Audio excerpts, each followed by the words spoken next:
Another thing that you're voting on in these midterms, and something that absolutely will be make or break with Democrats taking the House, in addition to Mitch McConnell gearing up to slash Medicare, Medicaid, and Social Security, is, of course, protecting people with pre-existing conditions.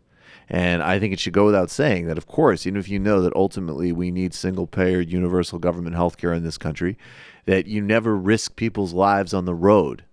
And protecting people with pre-existing conditions, I know personally of people whose lives have been saved as well as significant amounts of money.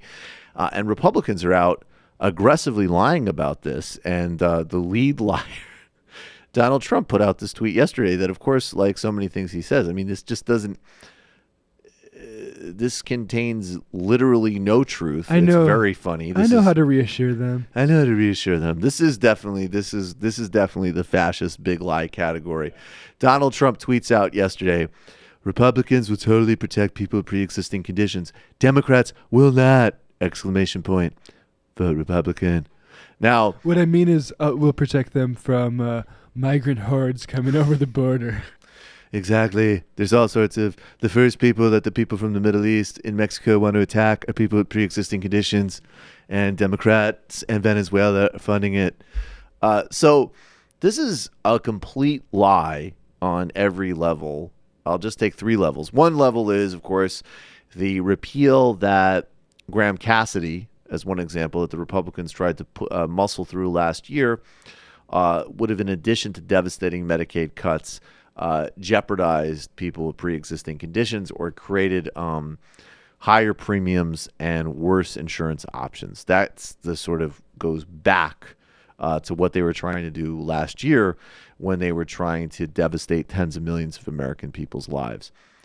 More recently, there was an insane, utterly without merit, Republican Attorney General-backed lawsuit that Jeff Sessions' Justice Department is not defending in court, even though it is U.S. law, and the court case on the mandate is laughable.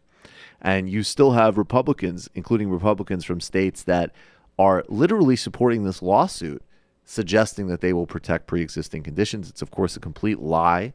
And I just want to read briefly now from a Democratic analysis that came out of the House Oversight Committee.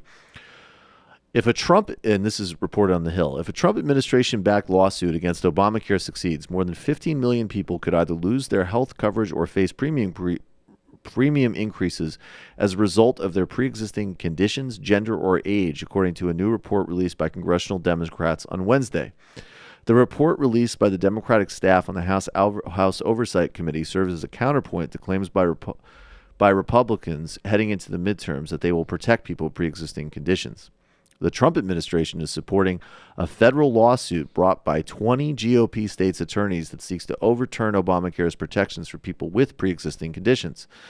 In his letter informing Congress of this decision not to defend Obamacare in court, Attorney General Jeff Sessions said he was acting with the approval of the President of the United States. He did not offer any alternative protections for individuals with pre-existing conditions.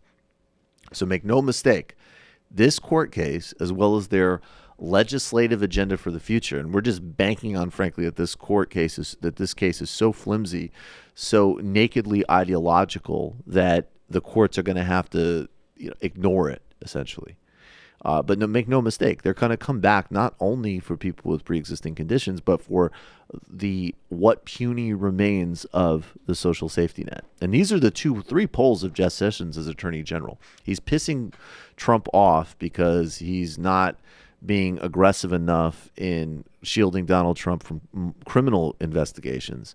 Then he's working with Trump and the Republicans to gut health care, and then the rest of his agenda is a savage and systemic attack on civil rights and giving the green light for police departments to commit greater acts of racism, brutality, and abuse across the country.